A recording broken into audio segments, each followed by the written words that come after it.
राधे कृष्ण राधे कृष्ण।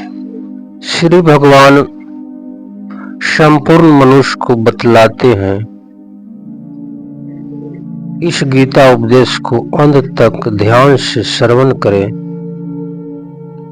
भगवान कहते हैं, हे अर्जुन, कोई भी मनुष्य किसी भी अवस्था में क्षण मात्र भी कर्म किए बिना नहीं रह सकता, क्योंकि प्रकृति के परवश हुए संपूर्ण प्राणियों से प्राकृतिक जन गुण कर्म करवा लेता है।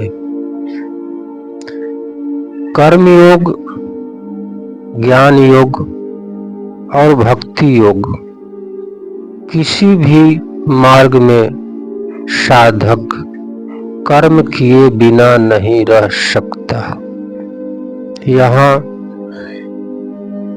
ये तीनों विलक्षण पद है। इसमें किचन पद का प्रयोग करके भगवान कहते हैं कि कोई भी मनुष्य कर्म किए बिना नहीं रह सकता, चाहे वह ज्ञानी हो या अज्ञानी।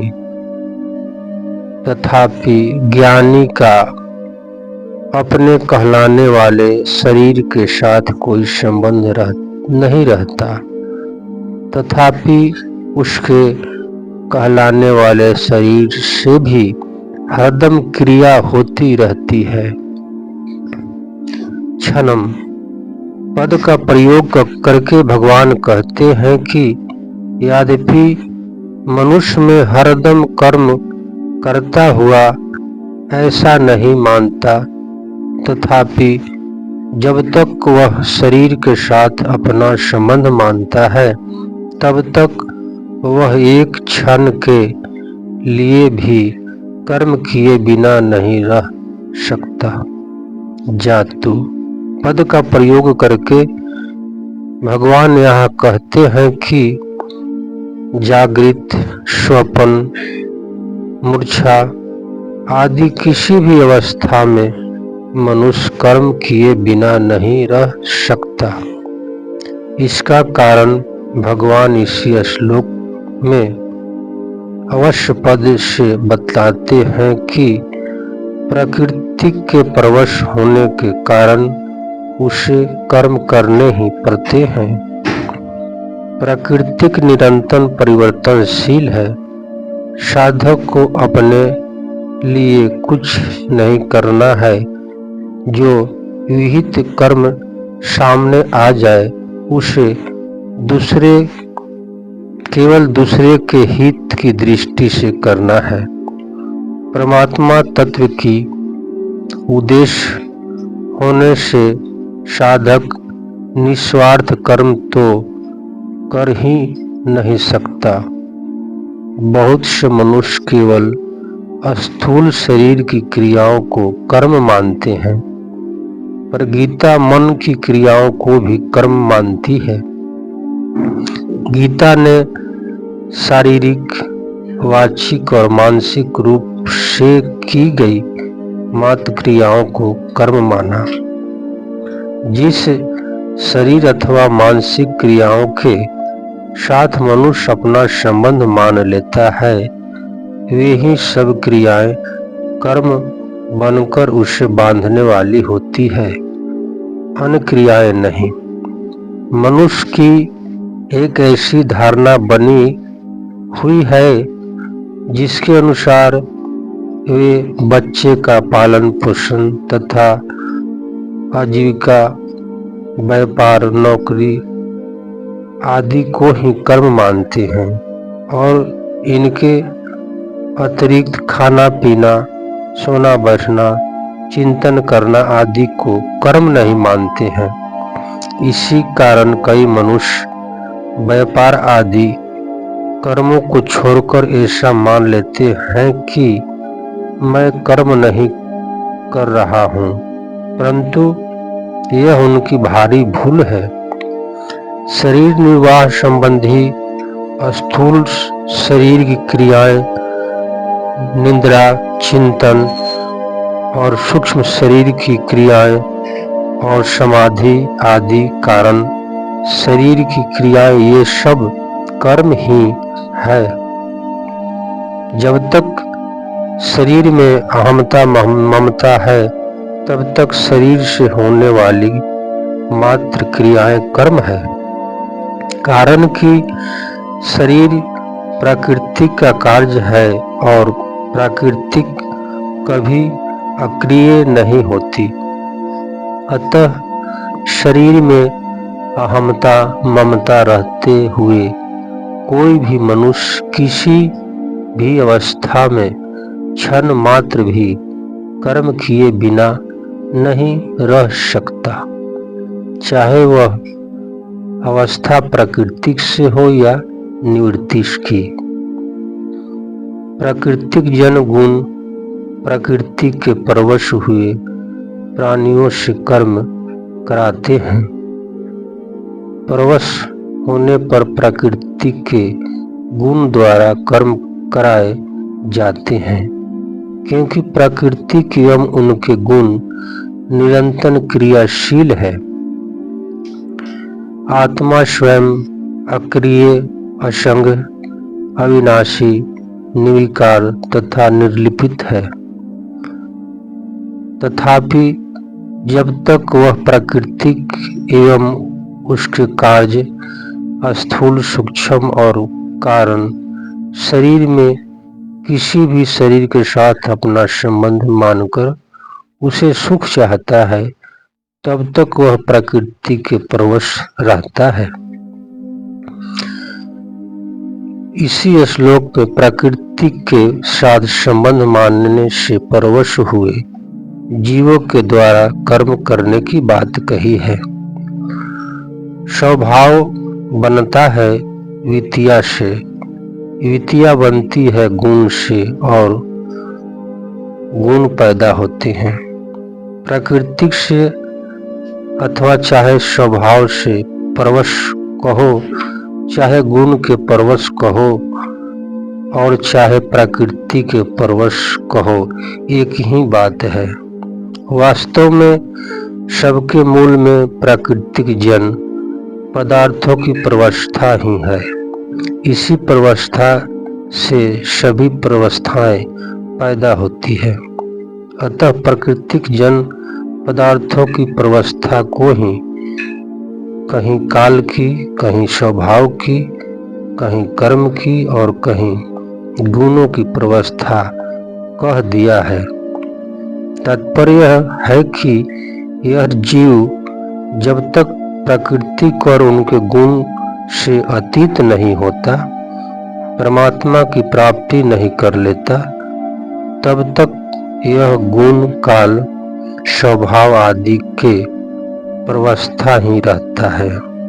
अर्थात यह जीव जब तक प्रकृति के साथ अपना संबंध मानता है, प्रकृति में स्थित रहता है, तब तक यह कभी गुण के, कभी काल के, कभी भोग के और कभी स्वभाव के परवश होता रहता है, कभी स्वतंत्र नहीं रहता। इनके सिवाय यह परिस्थितियां व्यक्ति, स्त्री, पुत्र, धन, मकान आदि के भी प्रवस्था होता रहता है।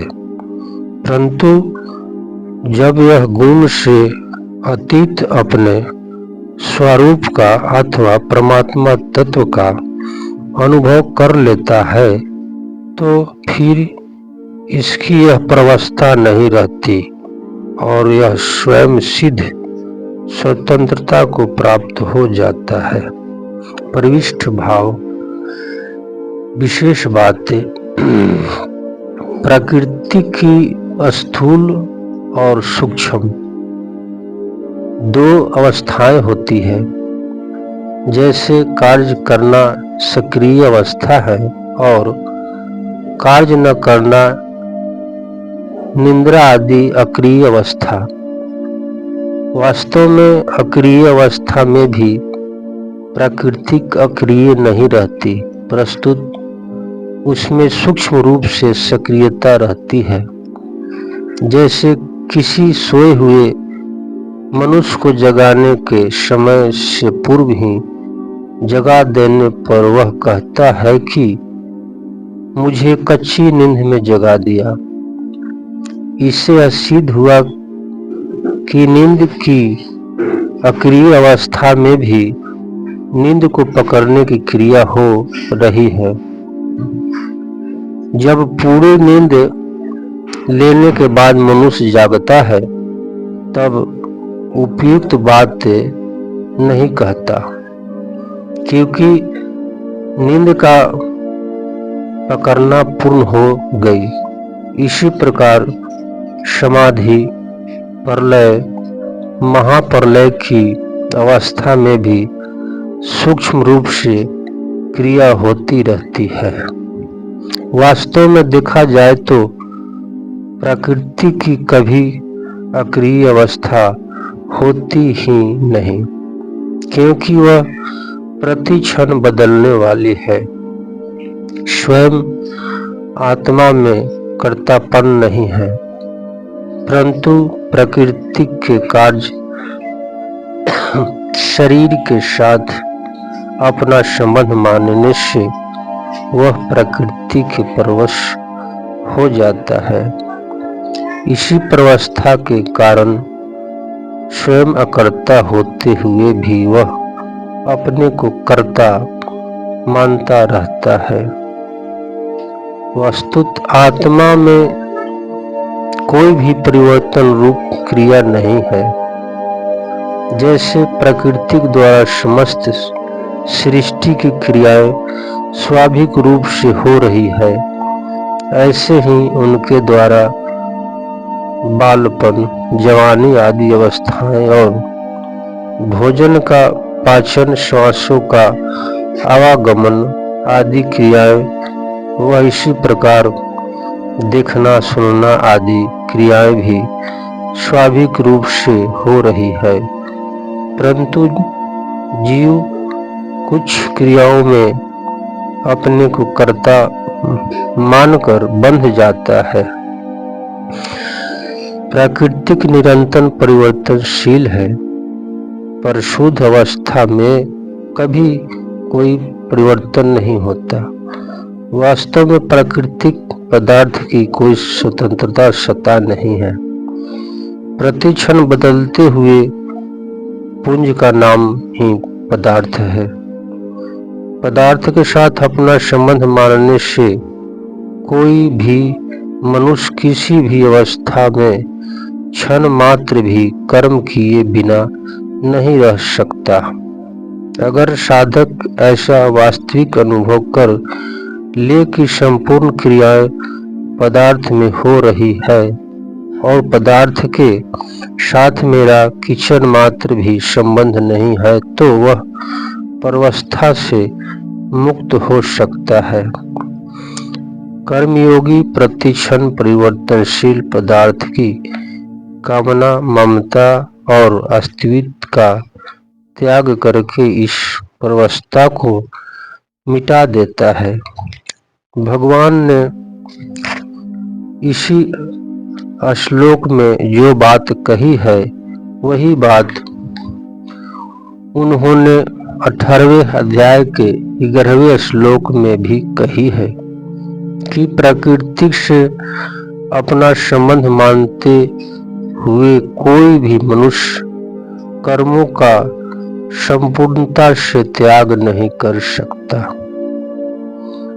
प्रविष्ट भाव क्रिया मात्र केवल प्रकृति में ही होती है, परंतु प्रकृति के साथ अपना तदन स्वीकार करने से मनुष्य प्राकृतिक जन गुणों के अधीन हो जाता है। गीता उपदेश सुनने वाले माता पिता, भाई बहन को तपस्वी महेश कुमार श्रद्धा और स्नेह के साथ प्रणाम करता है।